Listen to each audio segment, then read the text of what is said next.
Let me be clear, the Philippines is home to thousands of expats who live happy, safe, and fulfilling lives, myself included. The vast majority of Filipinos are honest, wonderful people, but a criminal minority has identified the expat community as a target.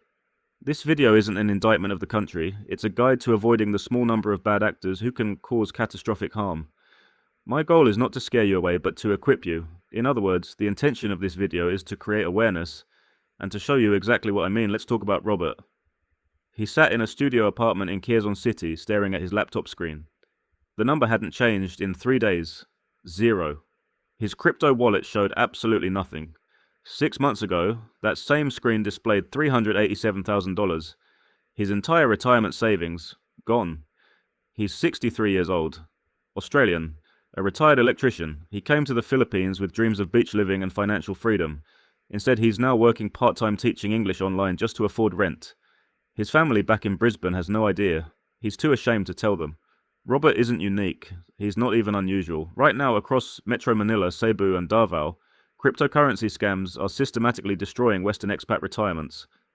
While comprehensive official data is scarce, anecdotal evidence from lawyers and victim support groups I've spoken with suggests a sharp and significant rise in these schemes since 2022. The patterns they describe are consistent, and they're the patterns we'll expose in this video. This isn't another crypto crash story. This isn't about market volatility. This is about organized criminal networks operating with surgical precision, targeting lonely, wealthy expats. These aren't amateurs sending broken English emails from internet cafes. These are sophisticated operations with professional websites, fake business licenses, rented offices in business districts, and attractive educated accomplices who speak perfect English. By the end of this investigation, you'll understand exactly how these scams work, why expats are uniquely vulnerable, and most importantly, how to protect yourself before you become another statistic. I'm going to walk you through 4 major crypto scam operations currently destroying expat finances here. Each one uses different tactics, each one appears completely legitimate until it's too late, and each one has left victims absolutely devastated, broke, and trapped in a country they can no longer afford to leave. The first scam combines 2 of the most powerful psychological weapons scammers have: romance and financial opportunity. And it's the one that has drained more money from expats over the years than all the others combined. Let me tell you about Michael's story. It started innocently enough. A dating app, a beautiful woman, and what seemed like a genuine connection. Michael is 58 years old, divorced, from California, retired early from a career in IT management, moved to Manila in March 2023 with about $420,000 in savings and investments. Of course, he wasn't looking to get scammed. He was just lonely and wanted companionship in a new country where he didn't know anyone. He matched with Sophia on a legitimate dating app. Not some sketchy site, but one of the major international platforms. Her profile showed a 34-year-old Filipina, college-educated, working in marketing for a tech company in BGC. The photos looked natural, not professional modeling shots. Her English was flawless. She seemed cultured, intelligent, interested in actual conversation, rather than immediately asking for money. They messaged for 2 weeks before meeting for coffee in Makati.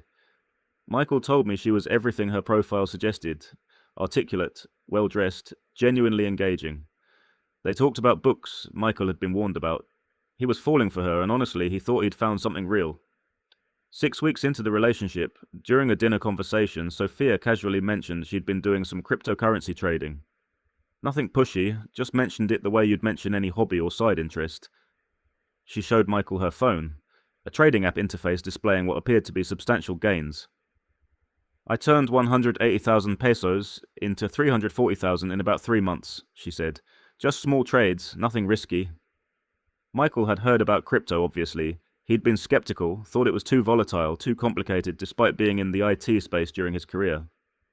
But seeing Sophia's success, and more importantly, seeing that she wasn't trying to sell him on anything, just sharing part of her life, made it seem more legitimate. A week later, Sophia suggested Michael might want to try it. Start small, she said. Maybe just 50,000 or 100,000 pesos to see how it works. I can show you the platform I use. It's really user-friendly. She explained it was a Singapore-based exchange, specifically designed for the Asian market. The interface was in English, the website looked professional, they had customer service chat support, verification processes, the whole package. Michael started with 100,000 pesos, about $1,800. Sophia walked him through setting up his account, explained how to read the trading charts, suggested a few conservative trades. And here's the hook. His initial trades actually worked. Within 2 weeks, his 100,000 pesos showed as 137,000 pesos on the platform. Real gains, or so the screen showed. Sophia was excited for him. They celebrated his success over dinner. She suggested he could increase his investment if he wanted faster returns, but there was no pressure. It felt like a girlfriend genuinely happy about her boyfriend's good fortune. This is the critical moment where the scam shifts gears. Michael, feeling confident and seeing what appeared to be real profits, decided to invest more substantially. He transferred $15,000 to add to his balance. Within 3 weeks, the screen showed his balance had grown to $21,400. He was ecstatic. Sophia then introduced a new element. She mentioned that the platform was launching a premium tier for investors with over $20,000 invested. Premium members got access to automated trading algorithms that supposedly generated even better returns with less active management required. The catch? You needed to maintain a minimum balance of $35,000 to qualify. Michael was all in at this point. He transferred another $22,000, bringing his total investment to $37,000. His transfer was accepted, his balance updated, and everything seemed perfect. Sophia was supportive but not pushy. Their relationship continued normally. They were even talking about taking a trip to Palawan together. 2 weeks later, Michael decided he wanted to withdraw some profits, not everything, just maybe $5,000 to cover some expenses, and prove to himself the money was actually accessible. That's when the problem started. He initiated the withdrawal through the platform. It got stuck in pending verification status. He contacted customer support via the chat function.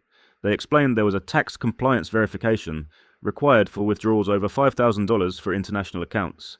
They needed him to deposit an additional 12% of his withdrawal amount to cover Philippine tax obligations before they could release the funds.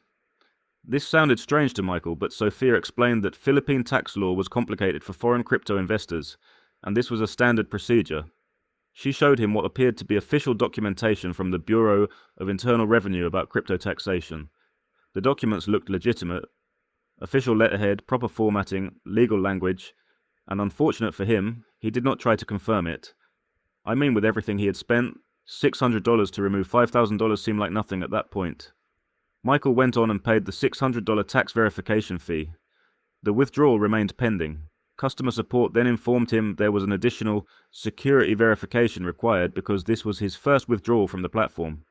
They needed him to deposit another $2,500 as a refundable security deposit to confirm his identity and prevent money laundering. Once verified, both the security deposit and his withdrawal would be processed within 72 hours. This is where Michael started feeling sick to his stomach. He confronted Sophia about whether this was normal. She seemed surprised and concerned, said she'd never had these issues with her own withdrawals, and offered to contact her account manager to help resolve the problem.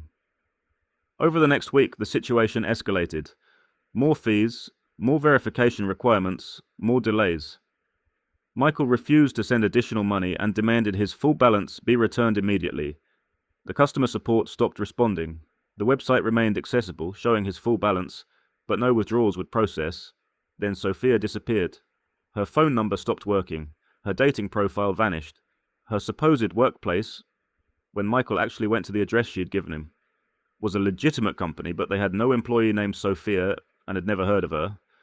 Michael finally contacted a lawyer, and they went to the National Bureau of Investigation. That's when he learned the truth.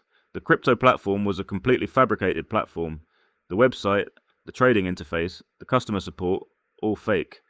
The gains he saw on his screen, fictional numbers designed to encourage larger deposits, the official tax documents, forgeries, and Sophia, a professional scammer, part of an organized network paid to target lonely foreign men on dating apps. Michael lost $37,600. His lawyer told him recovery was essentially impossible. The money had been transferred to wallets in multiple countries, converted to other cryptocurrencies, and laundered through mixing services within hours of his deposits. Sophia's real identity was unknown.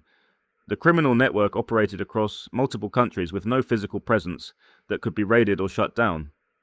But the financial loss wasn't even the worst part for Michael. The psychological devastation of realizing the entire 3-month relationship was a performance, that every intimate moment was calculated manipulation, that he'd been specifically targeted and played for a fool, that destroyed him in ways the money loss didn't. He's still in the Philippines, but barely. His savings are depleted to the point where returning to California means moving in with his daughter and her family, admitting failure, explaining what happened. The shame keeps him trapped here. Teaching English online, living in a fraction of the lifestyle he'd planned for retirement. And here's what terrifies me most about this scam. Michael is educated, tech-savvy, cautious by nature. He didn't think he was the type of person who could fall for something like this. But this operation was specifically designed to bypass every red flag, every warning sign, every defensive instinct. The romance component wasn't incidental, it was the core psychological weapon. When you're emotionally involved with someone, when you trust them intimately, when they're not asking you for money but supposedly helping you make your own money, every natural skepticism gets overridden by the relationship itself. According to a lawyer who's handled multiple cases like this, the success rate of these romance crypto combination scams is slightly above 50% success rate, meaning around 50% of expats who get targeted by this specific operation end up losing money. And these operations are everywhere in Metro Manila, right? The NBI told Michael they're currently investigating at least 40 active criminal networks running variations of this exact scam. Most operate with complete impunity because they leave no physical evidence, maintain no local presence that can be raided, and move money internationally faster than authorities can track it. That's the romance angle, but the next scam doesn't need a fake relationship to work. This one looks like a completely legitimate business opportunity backed by real companies and real offices. And it's even more devastating because everything about it screams legal and trustworthy. Meet James, a 61-year-old retired accountant from the UK. If anyone should have been able to spot financial fraud, it should have been James. He spent 35 years auditing corporate finances, reviewing investment portfolios, and identifying accounting irregularities. He moved to Manila in August 2022 with $520,000 in retirement savings, pension income, and a plan to live comfortably while exploring Southeast Asia. James wasn't on dating apps, he wasn't lonely or vulnerable, he was attending expat networking events, joining business meetups, connecting with the foreign community in BGC. At one of these events, a legitimate expat business mixer held at a hotel in Makati, he met a Filipino businessman named Carlos. Carlos presented himself as a financial consultant working with international investors. He had business cards, a professional LinkedIn profile with over 800 connections, photos from industry conferences, endorsements from other professionals.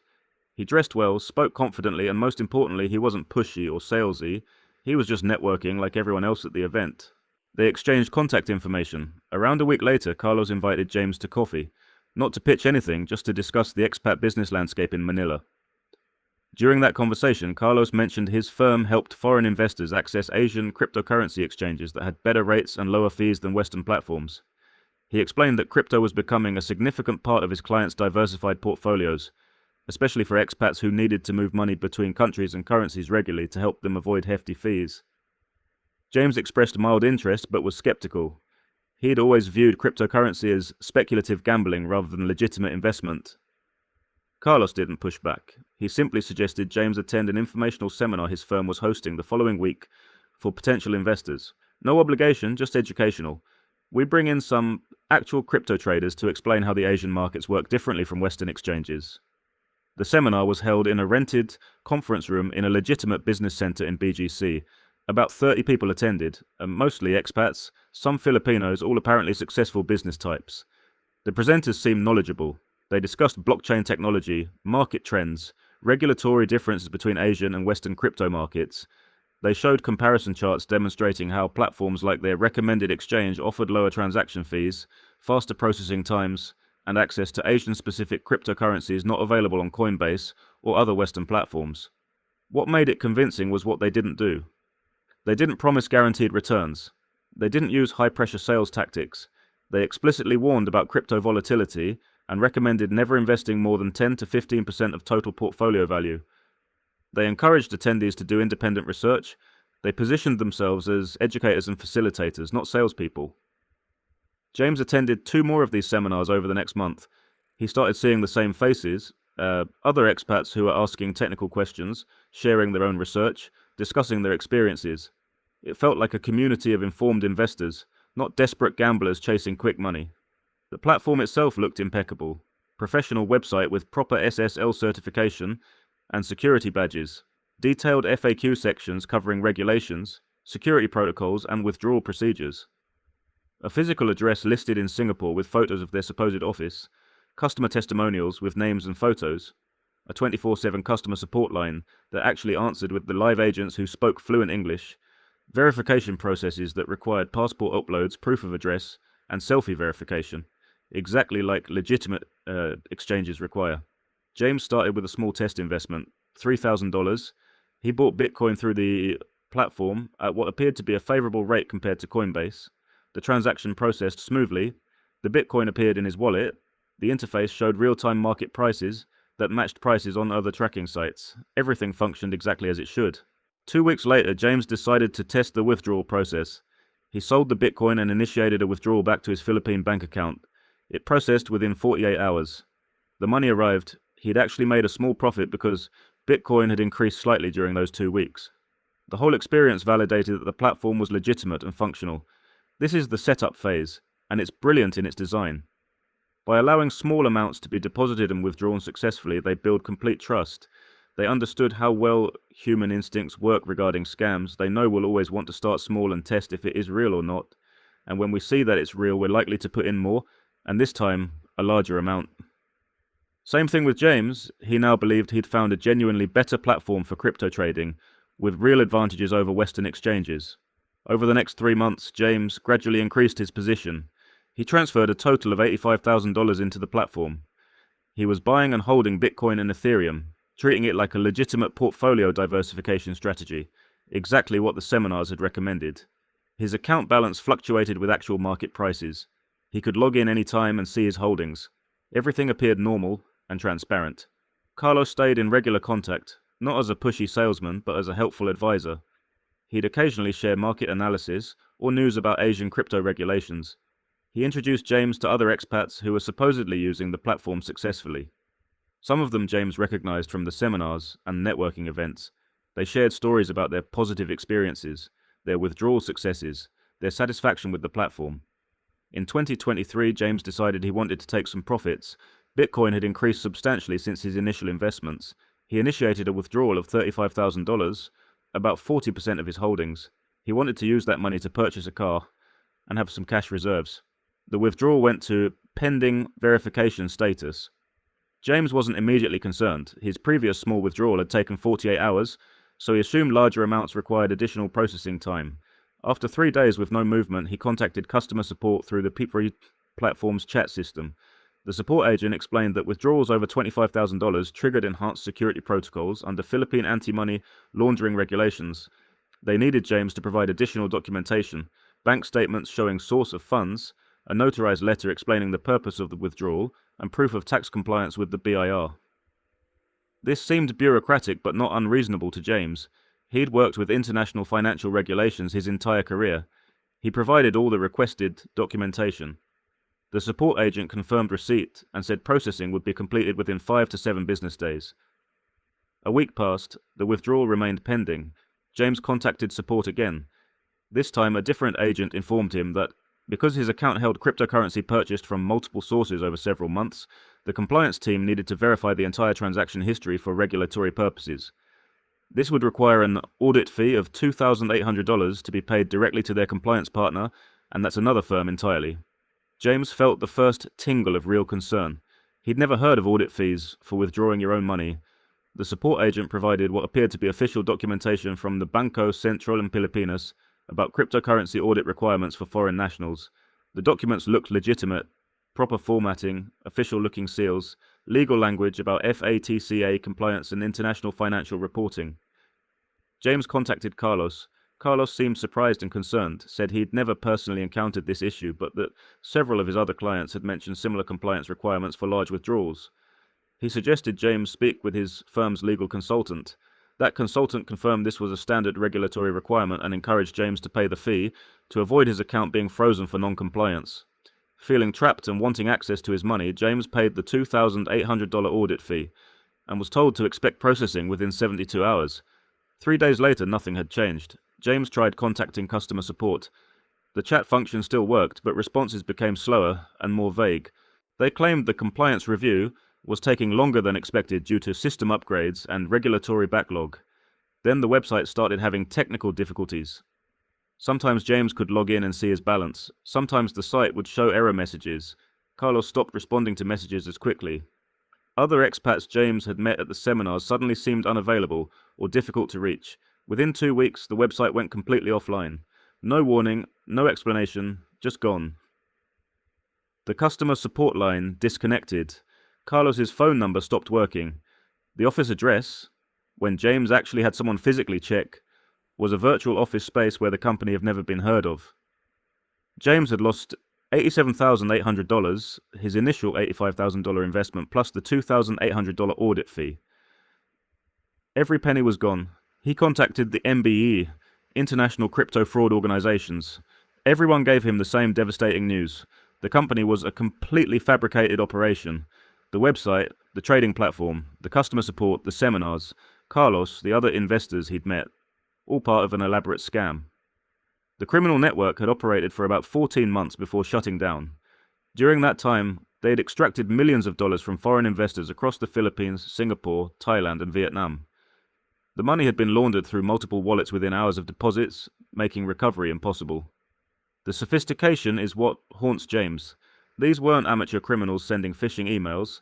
They rented real office spaces, hosted legitimate-seeming seminars, created fake identities with complete social media histories, built a fully functional trading platform that accurately displayed real market data, and maintained operations long enough to build genuine trust before executing the final theft. James told me the worst part wasn't even the financial loss, though losing nearly $88,000 from his retirement was catastrophic. The worst part was realizing how thoroughly he'd been manipulated. Every person he'd met through this network, every conversation at those seminars, every fellow investor who shared success stories, all coordinated theatre designed to overcome his professional skepticism. You might ask if he did contact a lawyer, but what can a lawyer do at this point? He had sent all the information he had about them. From Carlos's number, his LinkedIn profile, and every video record he took during the seminars he attended. But the operation was international, leaving no physical evidence, no recoverable assets, and no identifiable individuals who can be prosecuted because they'll probably find new faces. I'm very sure the criminals behind the platform have almost certainly launched new operations under different names, targeting new victims in another country. According to the legal aid organization that's working with James and other victims, there are at least 12 fake exchange platforms, currently operating in the Philippines targeting expats. They function for 12 to 18 months, collect millions, then vanish and restart under new branding. The total amount stolen from foreign nationals in the Philippines through fake crypto exchanges in 2023 alone is estimated at around $10 million. And here's what terrifies me about this. James did everything right. He researched the platform, he tested with small amounts, he verified the withdrawal process worked, he attended educational seminars, he consulted with supposed professionals, he applied his decades of financial experience and professional skepticism, and he still lost everything because the scam was specifically engineered to defeat exactly that kind of careful, methodical approach. Individual fake platforms are devastating, but the next scam operates differently. This one targets expat social circles, uses group psychology, and creates a community of victims who recruit each other. This one is PRCC, and it destroyed an entire expat community in Cebu. David is a 59-year-old Canadian who moved to Cebu in 2022. Former small business owner, sold his company, retired with about $680,000 in savings. He wasn't looking for investment opportunities when he arrived. He was focused on building a social life, making friends, enjoying his retirement in a place with better weather, and with no doubt lower costs than where he was living, Vancouver. He joined an expat social club in Cebu, one of those organizations that hosts regular dinners, organize volunteer activities, arrange group trips to local attractions. Completely legitimate, been operating for over a decade, hundreds of members. David attended their monthly gatherings, met other retirees, started building friendships with people in similar life situations. At one of these gatherings in July 2023, David met Richard, a British expat who'd been living in Cebu for 5 years. Richard seemed successful, drove a nice car, lived in an upscale condo in Cebu Business Park, talked about frequent travel around Asia. During casual conversation over dinner, Richard mentioned he'd been doing really well with a cryptocurrency investment group he'd joined about 2 years earlier. David asked the obvious question, what kind of returns was he seeing? Richard pulled out his phone and showed him the app interface. His initial investment of $15,000 had grown to over $42,000 in 22 months. Not overnight riches, but consistent growth, averaging about 8 to 11% monthly returns. But here's what made it different from the previous scams. Richard wasn't trying to recruit David. He specifically said the group was somewhat exclusive. They were selective about new members, and honestly, they might not even be accepting new investors at the moment. This reverse psychology was incredibly effective.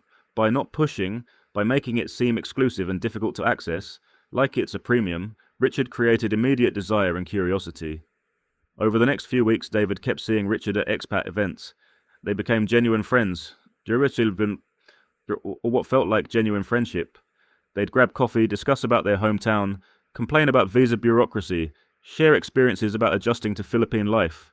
Richard occasionally mentioned his investment group in passing, but never pushed David to join. Then David started noticing other expats casually mentioning they were part of the same investment group. Margaret, a 63-year-old Australian woman, mentioned it during a volunteer beach cleanup event.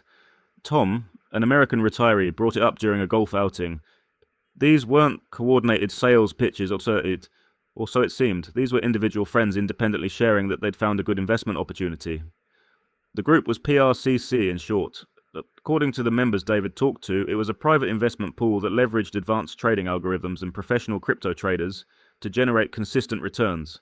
The structure was simple. Members pooled money, professional traders managed it, profits were distributed monthly, and you could withdraw your principal plus earnings anytime with 30 days notice. What made it seem legitimate was the barrier to entry. You couldn't just sign up online. You needed to be invited by an existing member, attend an informational meeting, and be approved by the group's management committee. The minimum investment was $10,000, high enough to filter out casual investors, but accessible to most retirees with decent savings. David attended an informational meeting in September 2023. It was held at a private room in a nice restaurant in Cebu IT Park. About 15 people attended, some existing members, some potential new investors like David. The presentation was professional but not flashy. They explained their trading strategy, showed historical performance data, discussed risk management protocols, and were very clear that cryptocurrency investments carried inherent volatility and risk. What impressed David was what they emphasized. This wasn't a get-rich-quick scheme. They targeted modest but consistent returns. They showed months where returns were only 3 to 4%, and even one month where the fund had a small loss. This transparency made it feel honest and realistic, rather than promising impossible guaranteed profits. The existing members at the meeting shared their experiences. Margaret talked about withdrawing $12,000 6 months earlier to help her daughter with medical expenses, and the process had been smooth and quick. Tom mentioned he'd been a member for 14 months and consistently received his monthly profit distributions without issues. These weren't strangers. These were people David knew from the expat community, people he'd shared meals with, people who had no apparent reason to lie. David decided to start with $25,000, a relatively small portion of his total savings, just to test how it worked. The onboarding process felt professional. He signed investment agreements, provided bank details, transferred the money to a designated cryptocurrency wallet. Within 48 hours, he received login credentials to access the member portal where he could track his investment balance and monthly returns. The first month, his account showed a 7.2% return. That's $1,800 profit on his $25,000 investment. The profit was credited to his account balance, and he could choose to withdraw it or reinvest it to compound his returns. David chose to reinvest. The second month showed 9.1% returns. Third month, 6.8%. The returns varied month to month, which actually increased David's confidence. If it were a scam, wouldn't they promise consistent returns? This variability felt like real market performance. David attended monthly PRCC social gatherings, casual meetups where members would have dinner, discuss investment performance, share travel stories. There was never any pressure to invest more or recruit others. It felt like a social club that happened to be centered around a shared investment, rather than a high-pressure sales operation. After 4 months of consistent returns, David increased his investment to $75,000 total. Other members he knew were investing similar amounts. Richard mentioned he'd increased his stake to $60,000. Margaret had $85,000 invested. Tom was around $95,000. These weren't desperate people throwing money at strangers. These were financially comfortable retirees making what seemed like rational investment decisions. The member portal showed detailed transaction histories. Every trade the fund allegedly made was logged with dates, amounts, and outcomes. It looked transparent and legitimate. David could theoretically verify these trades against actual crypto market movements, though he never bothered because everything seemed so trustworthy. In February 2024, David decided to test the withdrawal process. He requested a withdrawal of $15,000, his initial $25,000 investment minus some profits he'd reinvested, leaving about $65,000 still invested. The system allowed him to submit the request. It showed a status of processing, 30-day notice period as per agreement. 30 days later, the money arrived in his bank account. David was thrilled. The system worked exactly as promised. He had successfully withdrawn profits and verified that his money wasn't trapped. This successful withdrawal convinced him to invest even more substantially. He transferred an additional $120,000, bringing his total investment to $185,000. This is exactly what the scam was designed to do. By allowing early withdrawals to process successfully, they built complete trust that convinced members to invest massively larger amounts. David wasn't alone. Multiple members increased their investments substantially after successful withdrawal tests. The PRCC continued operating normally through March and April 2024. Monthly returns kept appearing, social gatherings continued. New members kept joining through existing member referrals. The community grew to over 80 members, mostly expats living in Cebu and surrounding areas. The total amount invested across all members was estimated at over $8 million, because they all mentioned how much they've invested. In early May 2024, the first signs of trouble appeared. Several members reported that their withdrawal requests weren't processing on schedule. It worked like this. You know, it's a 30-day notice period, right? But as it counts, it goes back again to a previous number. For example, it has counted up to 10 days. It will go back to maybe 8 days just to avoid paying. The member portal showed withdrawals as pending administrative review. When members contacted the PRCC support email with the complaint, they received responses explaining there were temporary processing delays due to enhanced regulatory compliance reviews required by financial authorities. It was not their fault, so the explanation seemed plausible. Philippines had recently announced new cryptocurrency regulations.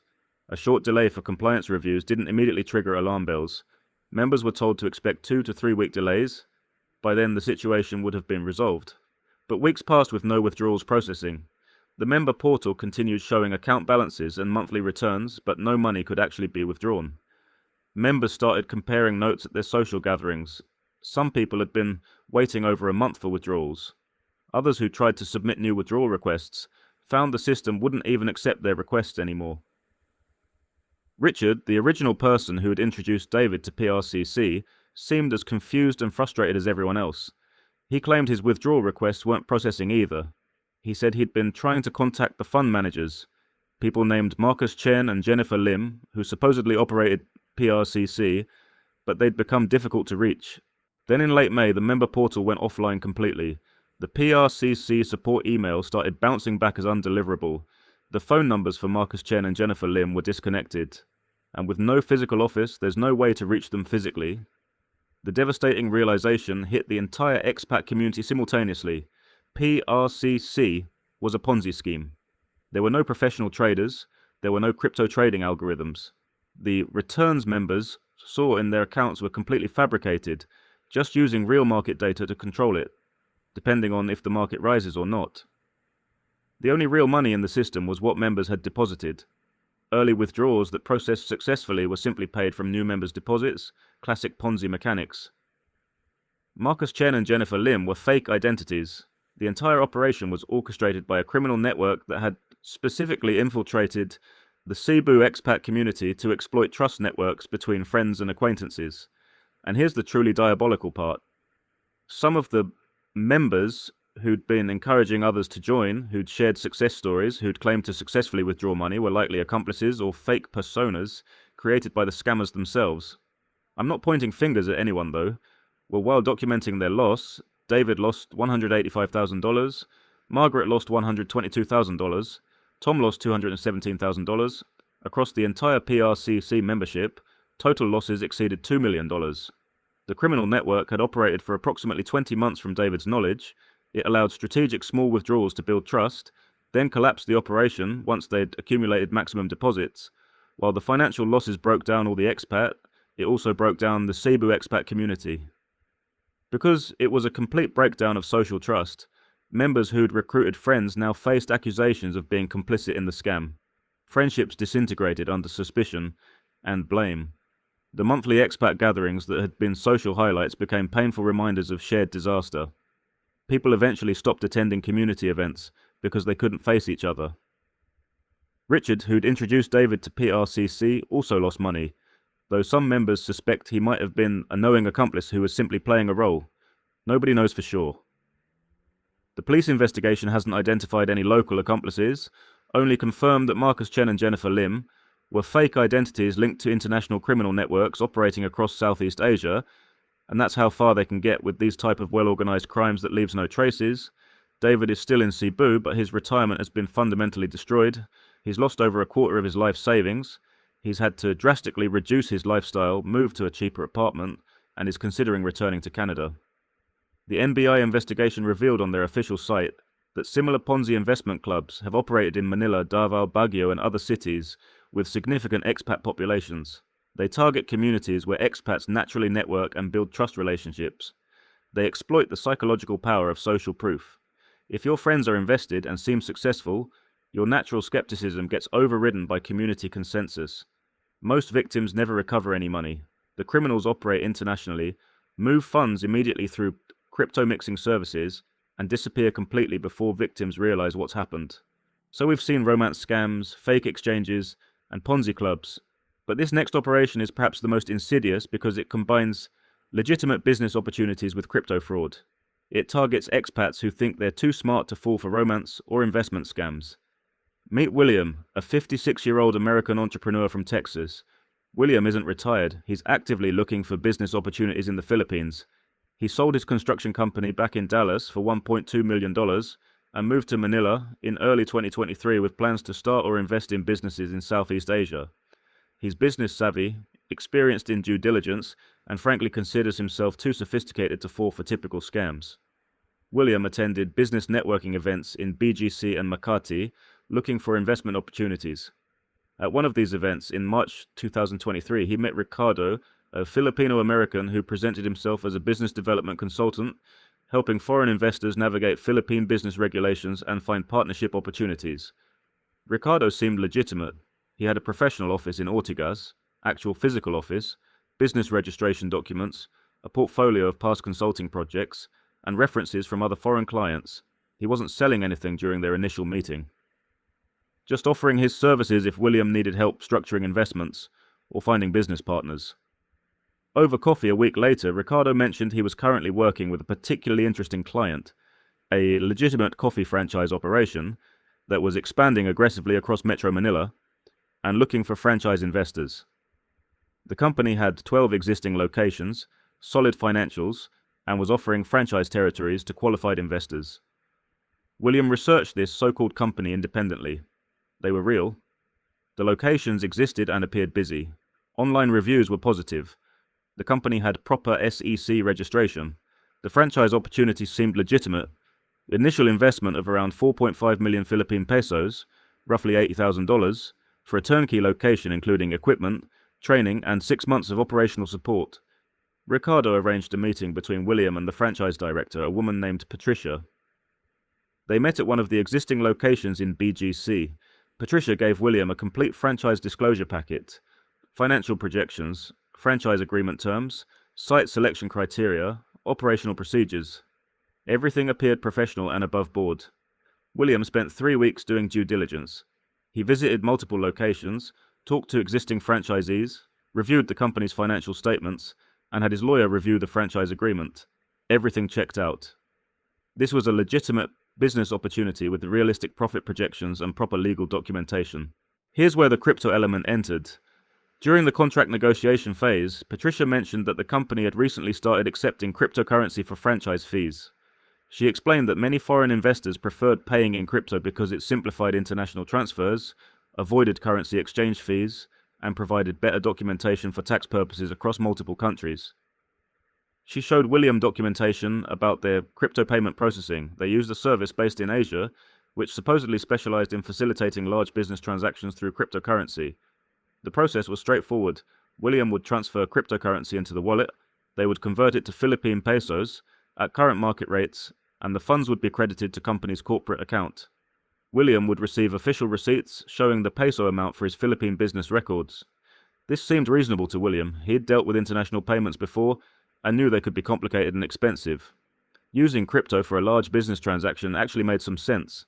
Patricia introduced Williams to the crypto platform account manager, a person named Kevin Tan, to walk William through the process. William contacted Kevin, who seemed knowledgeable and professional. Kevin explained that platform had handled similar transactions for multiple franchise companies and foreign investors.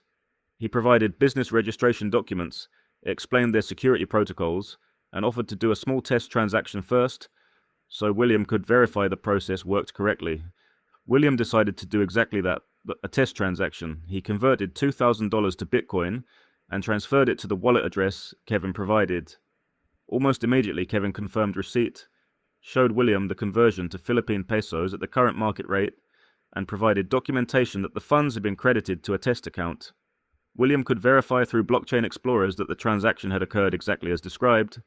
Satisfied that the payment mechanism worked, William proceeded with the full franchise investment. He converted $82,000 to cryptocurrency and transferred it to the given wallet for processing. Kevin confirmed receipt and said the conversion and transfer would be completed within 48 to 72 hours due to the larger amount requiring additional security verification.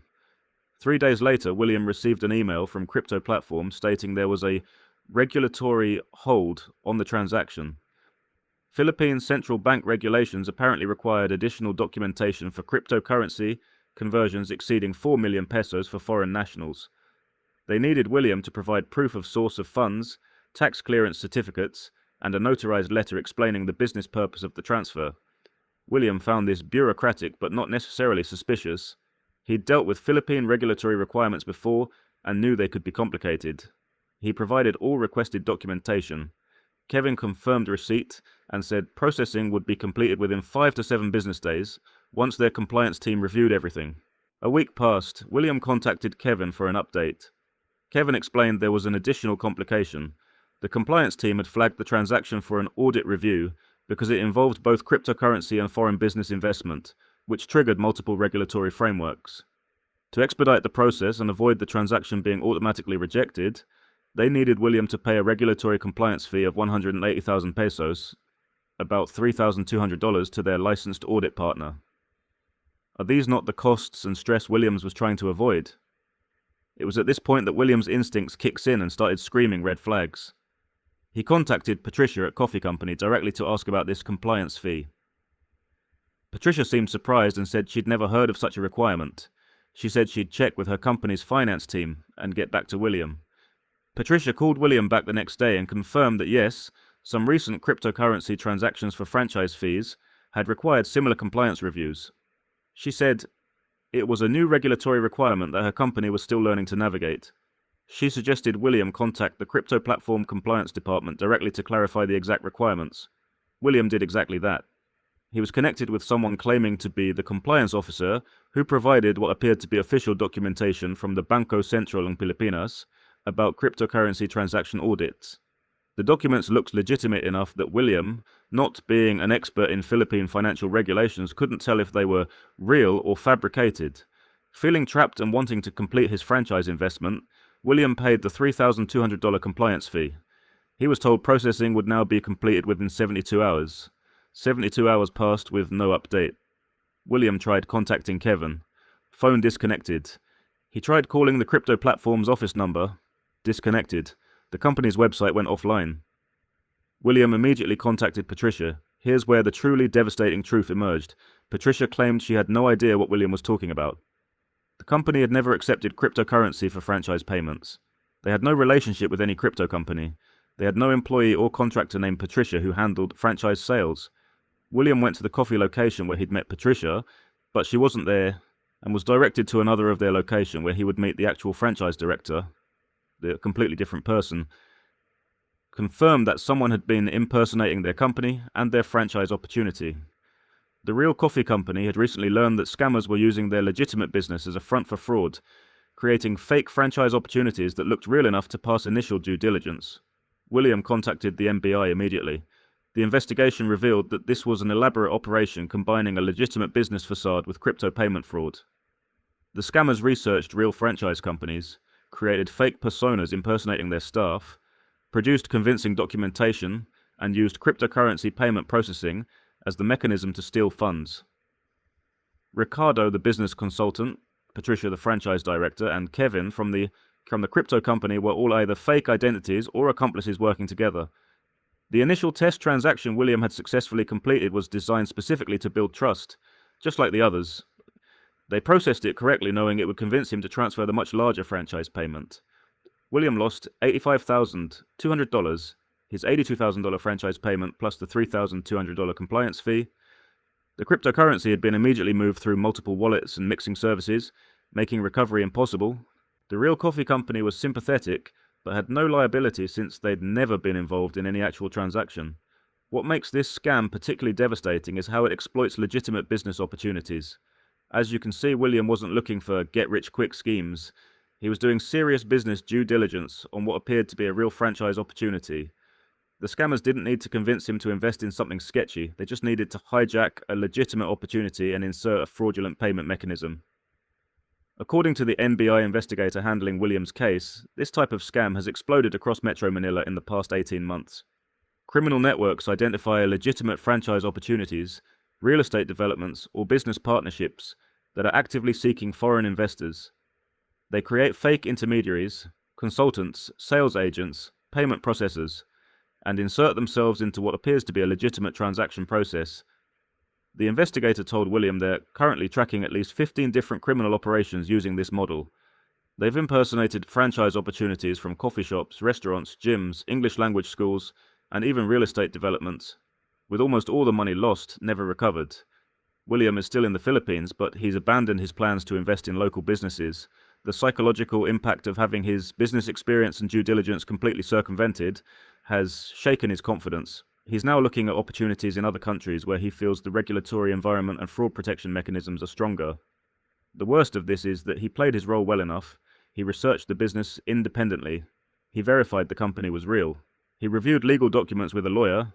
He tested the payment system with a small transaction first. And he still lost everything because the scam was specifically engineered to defeat exactly that kind of careful, professional approach. The real company has since posted warnings on their website about franchise impersonation scams to create awareness, just like what I'm trying to do. They've also reported the fraud to authorities and warned potential investors to only work through their verified official channels. But the criminal networks have simply moved on to impersonate other legitimate businesses, and new victims continue falling into the trap every now and then. Now that you've seen how these 4 major scams work, you need to understand why expats are specifically vulnerable and what psychological tactics these criminals use to overcome your natural defenses, because understanding the psychology is the only way to protect yourself. Let me be brutally honest about something most expats don't want to admit. You are a walking target the moment you arrive in the Philippines, and it has nothing to do with you being stupid or naive. It's about a perfect storm of psychological vulnerabilities that criminals have studied and weaponized.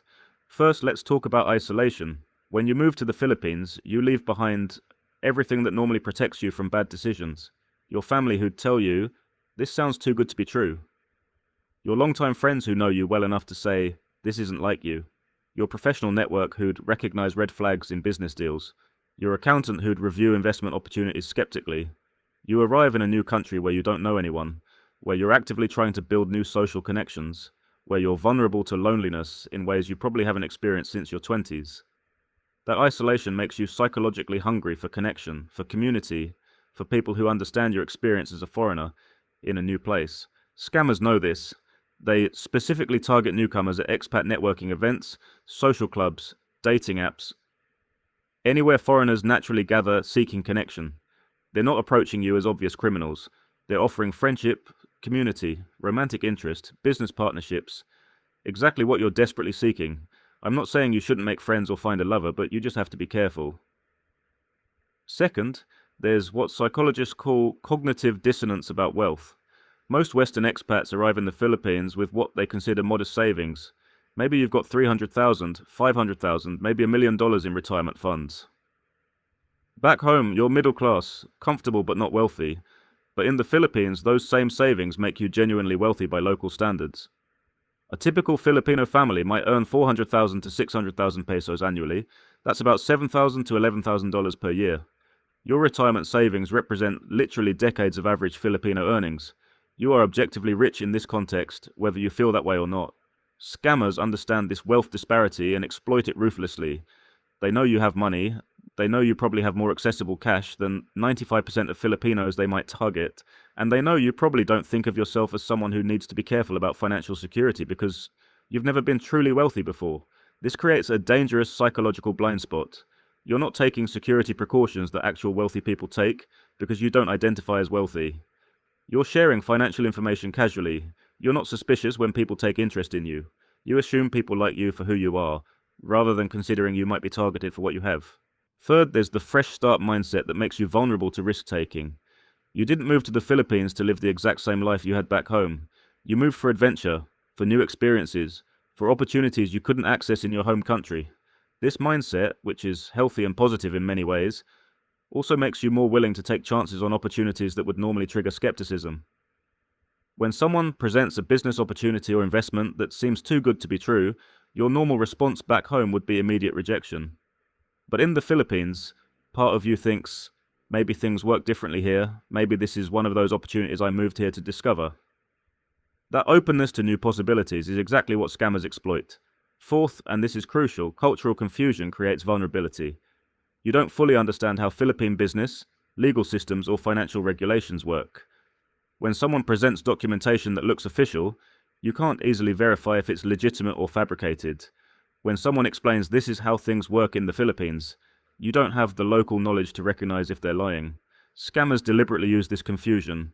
They'll cite real regulations but misrepresent what they require. They'll show you real government websites and forms but fabricate the specific requirements. They'll explain processes that sound bureaucratic and complicated, which matches your expectation of Philippine bureaucracy, but are completely invented. You can't easily verify this information because you're operating in a foreign system where you don't know which government offices to contact, which websites are official, or which requirements are real versus fabricated. And you're often too embarrassed to ask for help verifying things because you don't want to appear ignorant or racist by suggesting Filipino business practices might be less trustworthy than Western ones. Now let me walk you through the specific red flags that appear in almost every crypto scam targeting expats. If you hear or see any of these, you need to immediately stop and seek independent verification from sources completely outside the opportunity. Red flag number 1, anyone who encourages you to convert assets to cryptocurrency for any transaction. Legitimate Philippine businesses accept bank transfers, checks, cash. The only reason to insist on cryptocurrency is because it's irreversible and untraceable. Even if the explanation sounds reasonable, international transfers, tax advantages, whatever, it's almost certainly a scam. Red flag number 2, romantic or business relationships that move quickly toward financial discussions. Real relationships develop gradually. Scammers create artificial intimacy and trust rapidly because they're working on timelines. If someone you've known for a few weeks is already discussing investments, sharing financial success stories, or suggesting business partnerships, slow down dramatically, and I mean it, you should take a chill pill. Red flag number 3, investment opportunities that come through social relationships rather than professional channels.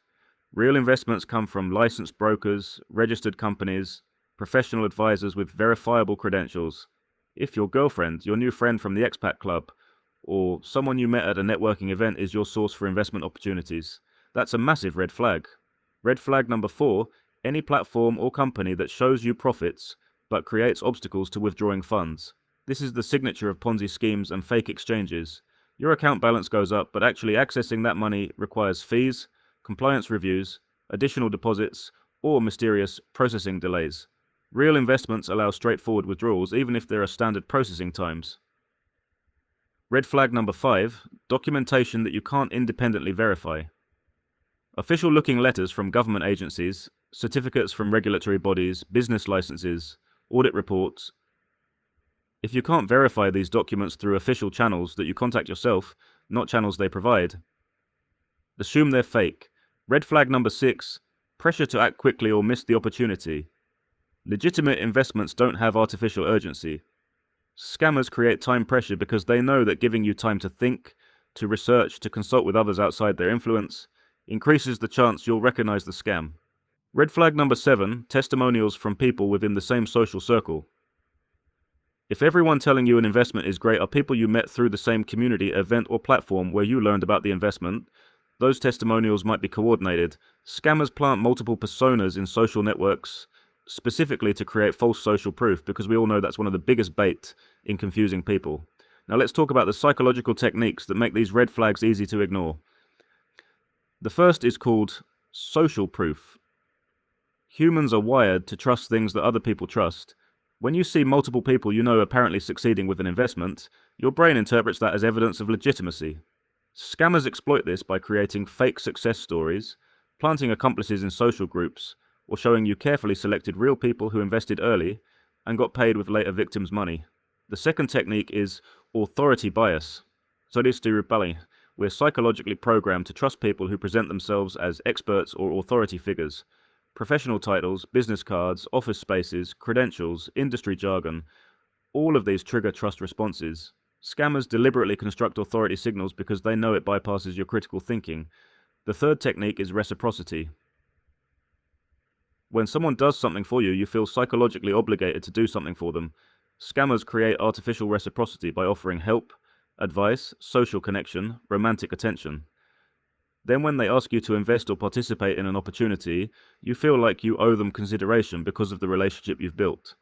The fourth technique is commitment and consistency. Once you've made a small commitment, you're psychologically motivated to stay consistent with that choice even as the commitment grows. This is why scammers start with small test transactions, minor investments, or gradual relationship development. Each small yes makes the next bigger yes easier. The fifth technique is scarcity and exclusivity. We want things more when they seem limited or hard to access. Notice how many of these scams involved exclusive investment groups, selective membership, or limited opportunities. That's deliberate psychological manipulation designed to override our skepticism. Here's what you need to understand. These psychological techniques work on everyone, including smart, educated, skeptical people. You are not immune because you're aware of them. Professional con artists have refined these methods over decades specifically to defeat conscious awareness. The only real protection is structural safeguards, not just awareness.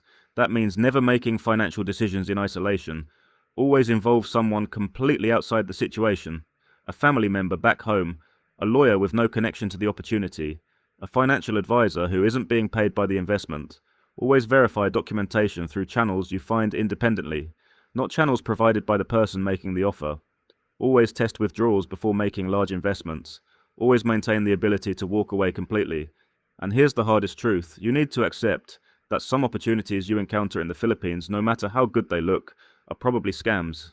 You need to develop a default skepticism that feels almost paranoid by normal social standards. Because the cost of being wrong isn't just losing money, it's losing your entire retirement security in a country where you have no family support system and limited ability to recover financially. I mean, can you even work the same way you did 20 or 30 years ago? Of course not. So now you understand how these scams work, and we're vulnerable. But what should we actually do if we're approached with a crypto opportunity? And what resources exist if we've already been scammed? Let me give you concrete action steps. If someone approaches you with any cryptocurrency investment, business opportunity, or trading platform, here's your immediate action protocol. Step 1. Stop all communication for 48 hours minimum. Tell them you need time to think. You need to discuss with family whatever excuse works. Scammers rely on momentum and emotion. Breaking that momentum by creating space and time is your first defense. Step 2. Independently verify every single claim they've made. Don't use contact information they provide. Don't visit websites they link to. Find the supposed company, platform, or opportunity through your own Google searches. Call government agencies directly using numbers from official websites. Contact the embassy. Reach out to expat legal aid organizations. Verify everything through channels they have no control over. Step 3. Consult with someone who has zero involvement in the situation and zero financial benefit from your decision. Call a family member back home. Contact a fee-based financial advisor who doesn't profit from your investment. Talk to a lawyer who charges hourly rather than taking commission. Get perspective from someone who has no reason to encourage you except your actual well-being. Step 4. If cryptocurrency is involved in any way, that's your signal to walk away completely. I'm not saying crypto itself is always a scam, but crypto as a payment method for Philippine business transactions or crypto investments marketed specifically to expats in social settings, those are almost universally fraudulent. Legitimate businesses use banks. Legitimate investments come through regulated channels. Now, if you've already been scammed, here's what you need to do immediately. First, document everything. Screenshots of conversations, emails, text messages, transaction records, wallet addresses, names, phone numbers, meeting locations, everything. Even details that seem irrelevant might be crucial for investigation. Don't delete anything even if you're embarrassed by what it reveals about your judgment. Second, report it to multiple authorities simultaneously. File a report with the National Bureau of Investigation Cybercrime Division. Contact your embassy and report it to their fraud assistance section. If you're American, file a report with the FBI's Internet Crime Complaint Center. If you're British, report to Action Fraud UK. Multiple reports increase the chance that patterns get noticed, even if individual cases can't be solved. Third, contact legal aid organizations that specifically help expats. Organizations like the Integrated Bar of the Philippines Foreign Desk, the expat assistance programs run by various embassies and NGOs that work with fraud victims. They can't recover your money, but they can help you navigate reporting processes and potentially connect you with other victims of the same scam.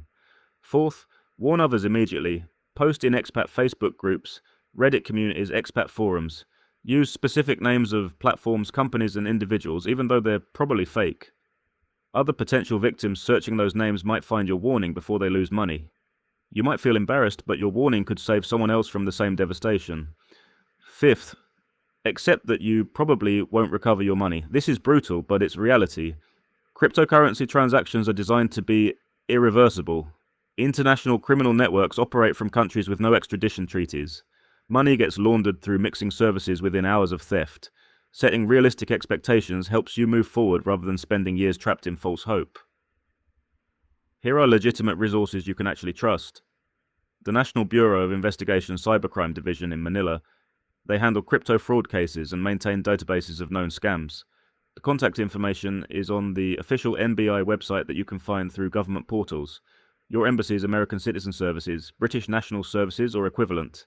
Every major embassy has staff specifically trained to help citizens who have been victims of fraud. They can't recover your money, but they can guide you through reporting processes. The Bangko Sentral ng Pilipinas has a financial consumer protection department that handles complaints about financial fraud. While they primarily regulate banks, they're increasingly involved in cryptocurrency fraud cases. The Securities and Exchange Commission of the Philippines maintains lists of unauthorized investment platforms and Ponzi schemes. Check their website before investing in anything that claims to be registered or licensed. Now let me address something crucial that nobody talks about: the shame that keeps victims silent. Every single person I interviewed for this investigation felt overwhelming shame about being scammed. They felt stupid, embarrassed, angry at themselves. That shame is exactly what scammers count on to protect them from exposure. You need to understand something. Being scammed doesn't mean you're stupid. These operations are designed by professionals who've refined their techniques across thousands of victims. They're specifically engineered to defeat intelligent, cautious, skeptical people. The sophistication of modern crypto scams targeting expats is extraordinary. You're not stupid for falling for them, you're human. But that shame keeps you from warning others, from reporting to authorities, from seeking help. And that silence allows the same criminals to continue destroying other people's lives. Breaking that silence is how we protect the next potential victim. Let me be clear about something else. The Philippine government and law enforcement are not the enemy here. Yes, these scams operate with seeming impunity. Yes, recovery rates are dismal. Yes, the legal system feels impossibly slow and ineffective. But that's because these are international criminal networks, operating primarily online with cryptocurrency, designed specifically to be impossible to trace or prosecute. The NBI investigators I spoke with are genuinely trying to combat these operations. They're overwhelmed, understaffed, facing technical challenges with cryptocurrency forensics, and dealing with crimes that cross multiple jurisdictions. They want to help victims, but they're fighting criminal networks that have massive technological advantages and operate from countries where Philippine law enforcement has no authority. This isn't a Philippines problem specifically. This is a global cryptocurrency crime problem. The same scams operate in Thailand, Vietnam, Cambodia, Malaysia, Indonesia, and every other country with significant expat populations. The Philippines is targeted heavily because of the large English-speaking population, the developed crypto adoption, and the established expat communities. But moving to a different country won't protect you if you don't understand how these operations work. So where does this leave you? If you're thinking about moving to the Philippines, should you abandon those plans because of crypto scam risk? Absolutely not. The Philippines can be a wonderful place to live if you're prepared, realistic, and protected. But you need to understand that the retirement paradise marketed to you is not reality. The cheap beach living, the beautiful women interested in older Western men, the incredible investment opportunities that don't exist back home. Those are narratives designed to make you vulnerable. Reality is more complex, more challenging, and requires much more careful navigation. Here's my actual advice for building a sustainable expat life that protects you from crypto scams and other financial predators. 1. Never invest in anything cryptocurrency related marketed to you in the Philippines. Full stop, no exceptions. If you want crypto exposure, use major international exchanges like Coinbase or Kraken that you access from your home country. Don't use Philippine marketed platforms, don't invest through social connections, don't participate in investment clubs. 2. Keep the majority of your assets in your home country and institutions you can access and verify. Don't transfer your entire retirement savings to Philippine banks or investment platforms, no matter how convenient it seems. Maintain the ability to leave the Philippines with your finances intact if necessary. 3. Build your social network slowly and maintain healthy skepticism about new relationships. Real friendships develop gradually. Anyone moving quickly toward financial discussions or opportunities is suspect, and never ever mix romantic relationships with financial decisions. 4. Pay for professional advice from people who have no financial interest in your decisions. Hire lawyers by the hour, not on commission. Use fee-based financial advisors, not people who earn from what they sell you. Get second opinions from professionals back home who have no connection to Philippine opportunities. 5. Accept that you will miss some legitimate opportunities because of your caution. That's the cost of protection. Better to miss a real opportunity than to lose your retirement savings to a scam. You can afford to be wrong by being too cautious. You cannot afford to be wrong by being too trusting. Now, before we end, I need to tell you about what's coming next in this series. Because crypto scams are just one way expats are losing everything in the Philippines. In the next video, I'm going to expose the 2025 tax law changes that are destroying expat finances through legal means. New enforcement of worldwide income taxation, how the Bureau of Internal Revenue is targeting foreign retirees, and why your pension might suddenly face massive tax bills you never anticipated. That video drops in a few days. After that, we're investigating the condo oversupply crisis and why your investment property is actually worthless. How developers are trapping foreigners in overpriced units that cannot be sold, cannot be rented, and cannot be liquidated. The real estate schemes in Palawan, Siargao, and Boracay that are bankrupting expats who thought they were building equity. Then we're exposing visa agent scams that are costing people hundreds of thousands of pesos, healthcare insurance companies that systematically deny claims, and the OFW family dynamics that destroy foreign relationships and finances. This is a comprehensive investigation into every major financial threat facing expats in the Philippines. Subscribe and hit the notification bell because this information could literally save you from financial ruin. If this video opened your eyes to threats you didn't know existed, hit that like button.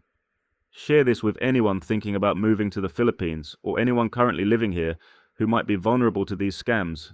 Your share could save someone from losing everything. Drop a comment below. Have you been approached with crypto opportunities in the Philippines? Have you witnessed these scams operating?